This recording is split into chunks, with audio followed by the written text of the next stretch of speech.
On vit dans un monde où lui, Joao Cancelo, est la doublure de lui, Alejandro Balde. Je sais pas si vous réalisez en fait. Peut-être c'est moi, je suis fou des fois. Je me pose la question, comment aujourd'hui la question se pose qui doit être titulaire entre Joao Cancelo et Balde? Alors que les choses soient bien claires. Pour ma part, Cancelo et Gérard Martin sont devant Balde dans la hiérarchie des latéraux à gauche. Après, le monsieur, il est en train de faire une paire avec Koubarsi qu'on n'a pas envie de déloger. Et vu comment ça tourne ces derniers temps, qu'il y reste. Mais qu'est-ce que tonton Flick ne comprend pas? Il n'y a qu'à voir son match aujourd'hui. But, provoque un penalty. Je sais pas, pour moi, ça saute aux yeux. Peut-être qu'à une époque, on pouvait débattre en disant que Balde, au moins défensivement, il t'apportait plus de sérénité, que Cancelo, c'est une passoire en défense. Mais la réalité, elle est sous nos yeux. C'est qu'aujourd'hui, t'as aucune certitude, aucune garantie défensive de la part de Balde. Et t'as aucune certitude offensive. Là où avec cet homme, je vais mentir à personne, c'est pas Maldini. Mais alors offensivement, c'est un mec qui s'assoit, même avec certains meilleurs ailiers. Donc pour moi, c'est mathématique. On met tout ça dans la balance, la réponse elle est vite faite. Joao Cancelo doit être titulaire. Et j'irai même plus loin, il doit être titulaire rien que pour avoir des automatismes, de la confiance. Parce que je reste persuadé que malgré les bons matchs qu'il nous a fait, pour l'instant il n'est pas encore à 100%. Attendez. Tous les Barcelonais qui étaient contre l'arrivée de Cancelo au mois de janvier, est-ce que vous l'êtes toujours? Aujourd'hui, je vous pose la question, est-ce que vous l'êtes toujours? Parce que si c'est toujours le cas, croyez-moi, faut aller se faire soigner. Cancelo, il est trop dangereux, les gars. Sur le plan offensif, tout ce qu'il nous apporte depuis qu'il est là... Mais en fait, je sais même pas quoi dire. Aujourd'hui, Cancelo, c'est 2 pénaltys provoqués en 30 minutes, les gars. Premier pénalty, il déborde, il se fait toucher, il y a pénalty, il y a faute, il y a pas de débat. Il y a des Madrilènes qui sont venus nous expliquer sur les réseaux, le culot, qu'apparemment il y avait pas pénalty, mais ici, je vous mets la vidéo, c'est clair et net, il le touche, pénalty. Il y a même pas débat. Sur le deuxième penalty, il déborde et il fait glisser le défenseur qui par la chute met une main qui est claire et nette, parce que selon certains, il pouvait pas enlever sa main, mais je suis désolé quand je regarde les images et qu'au moment où Cancelo va avancer, t'as le défenseur qui sort sa main ou son bras, les gars, c'est penalty. Et en deuxième mi-temps, la cerise sur le gâteau, son premier but depuis qu'il a fait son retour au Barça, il accélère, je crois qu'au départ de l'action, c'est Lewandowski qui laisse passer le ballon, Cancelo qui accélère, il met une feinte au défenseur qui part comme d'habitude dans le vent, je sais pas, il a cette qualité à envoyer les défenseurs, les gars, c'est du n'importe quoi, et la finition, pied gauche entre les jambes du gardien, bon... C'est vrai que la frappe, elle est pas forcément ouf, mais le plus important, c'est que ça soit rentré, et ça, les gars, ça fait archi plaisir. En tout cas, que vous le vouliez ou non, j'espère qu'à la fin de saison, Deco va vite contacter Al Hilal. Comme ça, derrière, on va pouvoir négocier un prix, un montant d'achat ou même un second prêt. Parce que je vous le dis, les gars, Cancelo, la saison prochaine, il doit rester au Barça. Il y en a qui ont vu le match de Cancelo et qui viendront dans mes commentaires pour me traiter d'ingrat parce que je demande à Balde de faire plus. Voilà ce que j'attends du titulaire latéral gauche au Barça. C'est tout simplement ce que j'attends. Un joueur qui fait des différences, un joueur qui n'hésite pas à aller en 1 contre 1, un joueur qui joue avec sa tête, qui sait quand faut centrer, quand faut dribbler, quand faut rentrer, et surtout un joueur qui occupe son couloir. Parce qu'on sait tous très bien que Rafinha dézone beaucoup, donc le latéral a le couloir gauche pour lui tout seul. C'est pas forcément une tâche facile entre défendre et attaquer, mais si tu es titulaire au Barça, tu es censé le faire. Comme Cancelo l'a très bien fait aujourd'hui. Maintenant, on attend de voir dans les gros matchs, comme son match face à l'Atlético, mais c'était un contexte différent, parce qu'on avait grave la possession et que l'Atlético jouait bloc bas. Mais maintenant, j'attends de voir face à Newcastle. Il a repris du rythme, c'est un match de Ligue des Champions au Camp Nou, et j'attends une grosse perte de sa part pour confirmer mes propos. Ça, les gars, c'est juste sa première mi-temps. 2 pénaltys gagnés, 100% de dribble réussi, 100% de duel gagné. Et il est même récompensé en deuxième mi-temps en mystifiant la défense de Séville sur contre-attaque. En tout cas, j'espère cette fois-ci que Cancelo, on le gardera, car il nous fait du bien en deuxième partie de saison. Et dire qu'il y a des Barcelonais qui ne le voulaient pas.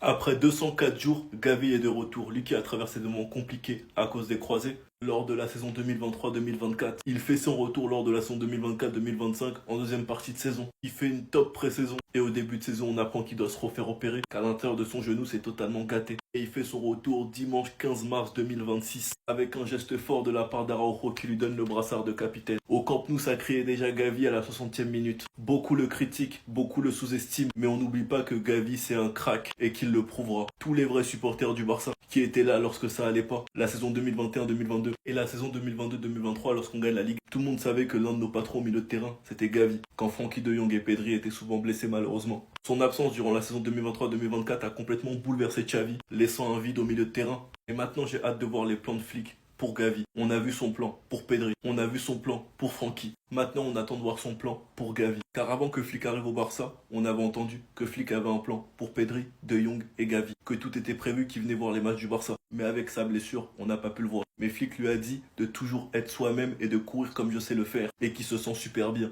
Qu'il est tellement heureux d'être de retour qu'il en a la chair de poule et qu'il a rêvé de ce moment à maintes reprises. En tout cas, c'est un retour qui nous fera du bien. Sinon, vous les gars, vous en pensez quoi? Ramenez-vous sur Snap sans s'ennuie. Oui les gars, tiens, c'est de ça que je parle moi.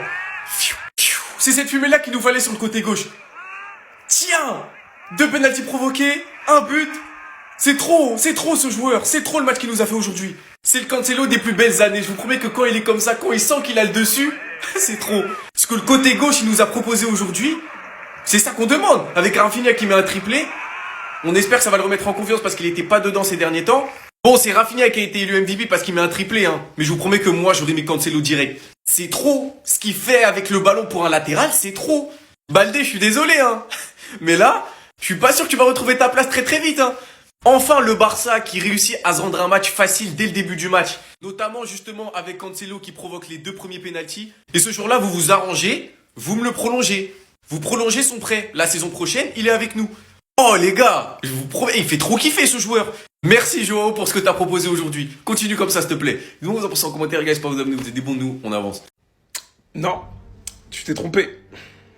Le mec, il a pas mes respects à l'ancien. Il est venu nous sauver. Il est venu à un moment où on n'aurait jamais cru avoir un neuf de cette envergure-là. Mais c'est plus le neuf de l'année dernière déjà que c'est miraculeux de faire une saison à son âge. La saison passée, là on sent que ouais. Même des trucs qu'il est censé pas forcément mettre, mais au moins cadrer, il ne le fait plus. Les pénaltys, il ne les prend plus. L'ancien, on te félicitera. On te remerciera. Je crois qu'il est rentré dans le top 15 des meilleurs buteurs du Barça. C'est une dinguerie. Ta première saison, inoubliable. 6 buts à Mallorca, 6 buts à la Sociedad. Des actions de fou. Demi au casse but. Mais chef, tu te trompes quand tu dis que tu penses que tu es toujours capable de jouer au haut niveau la saison prochaine. C'est faux. C'est faux, c'est faux, c'est faux. Encore une fois, Laporta sera réélu. Donc j'espère que c'est... Enfin, en plus, il part libre. Donc je comprends pas pourquoi parler de prolongation alors qu'il part libre. C'est pas comme si tu dois discuter une prolongation comme avec Ferran Torres. Mais bon, 38 ans, tu peux pas être compétitif avec un attaquant de 38 ans en Europe. Soyons sérieux. Le football, aujourd'hui, demande à ce que tout le monde court. Il n'en est plus capable. Et c'est OK. Je voulais parler de Lewandowski, pas pour l'insulter les gars. Au contraire, n'oubliez pas qu'il a quitté le Bayern Prime pour rejoindre le Barça en difficulté. N'oubliez pas qu'il est Robert Lewandowski, le 3e meilleur buteur de la Ligue des Champions. Actuellement, c'est vrai qu'il se fait vieux, je vous l'accorde. Il est de moins en moins efficace, il n'y a pas de stats. Mais les gars, il a 40 ans. N'oubliez pas qu'il a 40. Vous allez me dire, oui, il est en train de rater beaucoup d'occasions. Je suis tout à fait d'accord avec vous, les gars. Et je vous le dis certainement que c'est sa dernière année avec le Barça. Mais s'il vous plaît, encore une fois, n'oubliez pas c'est qui Robert Lewandowski. N'oubliez pas, il a quitté quoi pour rejoindre le Barça. Et c'est que cette année où il est nul, les gars. Les années précédentes, il a vraiment apporté des buts très très décisifs au Barça. Donc encore une fois, s'il vous plaît, arrêtez de l'insulter. N'oubliez pas c'est qui Robert Lewandowski. Je vous le redis encore une fois, car c'est top 3, 9 all-time, les gars. Et je pèse mes mots. 3e meilleur buteur de Ligue des Champions. Donc s'il vous plaît, il est en baisse de forme, c'est clair. Donc arrêtez de l'insulter.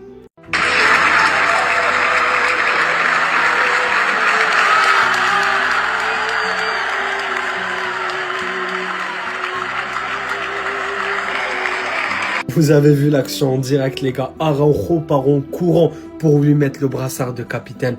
Quelle image, les gars. C'est ça la cohésion dans l'équipe. On sent que c'est une famille sur le terrain. On s'en fout qui est capitaine. Gavi s'est blessé pendant 4 mois. On lui donne le capitaine. Alors qu'il y avait Araujo, Lewandowski sur le terrain. Mais non, les gars. Directement pour lui remonter le moral. Et c'est ça qu'on veut voir. Et par rapport à Gavi, 4 mois ou 3 mois qu'il n'a pas joué, il revient sur les terrains et il avait une certaine confiance. Il a joué, il a demandé les balles et c'est ce qu'on aime voir, les gars. Parce que Gavi, les gars, c'est vraiment une recrue en milieu de terrain. C'est vraiment ce qu'il nous fallait. Donc encore une fois, j'espère qu'il ne va pas se blesser. J'espère qu'il tiendra régularité. Il y a Newcastle dans 3 jours ou 4 jours. J'espère que le Barça ne va pas flancher. Vos avis dans les commentaires. Frères barcelonais, je suis désolé de vous annoncer que Cancelo n'est pas un bénéfice à l'effectif. Pour de simples et bonnes raisons. Qu'en Ligue des Champions et en Liga, on va être disqualifié. Parce que c'est de la triche. Parce que c'est de la triche d'avoir un joueur aussi complet et aussi fort que lui en latéral. Donc là, moi, si je suis l'UEFA, si je suis la Liga, j'étudie le dossier, je dis non. Le Barça, ça sort de la compétition, on n'en veut pas, il triche. T'as pas le droit d'avoir Cancelo chez toi. C'est inadmissible. Comment tu fais? Comment ils font les autres? Le gars, il joue latéral sur les 5 buts, il provoque les 2 pénaux et il met un but, quoi. C'est presque un triplé. C'est presque un triplé, le gars joue latéral gauche. Sur le premier penalty, 1-2 avec Rafinha, il provoque le péno. Sur le deuxième, il envoie une feinte, le défenseur, il finit comme ça, allongé, main. Et sur le troisième but, il arrive crochet, pointard, entre les jambes du gardien. Mais c'est un neuf ou c'est un latéral? Si vous voulez, on recrute un latéral, on met Cancelo neuf jusqu'à la fin de la saison, hein. Ferran Eleven, il cire le banc, il n'y a pas de problème là-dessus. C'est trop ce joueur. C'est n'importe quoi, le match qu'il fait et la qualité balle au pied de Joao Cancelo. C'est pas normal, c'est de la triche. Pour un défenseur, c'est de la triche. Les amis, je suis désolé, je veux bien être gentil, mais la feinte qu'il fait sur le deuxième penalty. Mais allô? Mais ce mec-là, ce mec qui s'est fait feinter, il a sûrement une famille, une femme, des enfants. Joao, pense à eux. La feinte qu'il lui met, comment il a fini dans la position, le bras comme ça allongé. On sait pas ce qu'il fait, il provoque un péno, le pauvre, c'est même pas de son ressort, il l'a subi. Il est tombé, son corps n'a pas suivi. C'est trop. Baldé, on m'a dit que le cadre de vie à Manchester était magnifique. Va. Pour 40 millions, va, le cadre de vie à Manchester, il est magnifique. Nous, on a un latéral qui sait tout faire balle au pied. Et on a besoin dans le grand Barça, pour redevenir le grand Barça, un Barça qui joue au foot et qui est dangereux venant de tous les côtés, d'un latéral qui est aussi bon que ça balle au pied. Merci Joao Cancelo pour ta perf, c'est masterclass, c'est légendaire. Ah, les gars, en fait, Lewandowski, c'est l'ancien ou l'ancêtre. Non, parce que là, aujourd'hui, on a gagné 5-2. Je suis très content, avec un très grand Rafinha, un très grand Cancelo. Mais, à quel prix, les gars? Comment il peut y avoir 2 pénaltys dans le match, les gars? D'ailleurs, les 2 pénaltys sont valables. Le deuxième, c'est une dinguerie, carrément. Donc lui, il se fait avoir par la feinte et il trouve rien de mieux à faire que se coucher comme ça.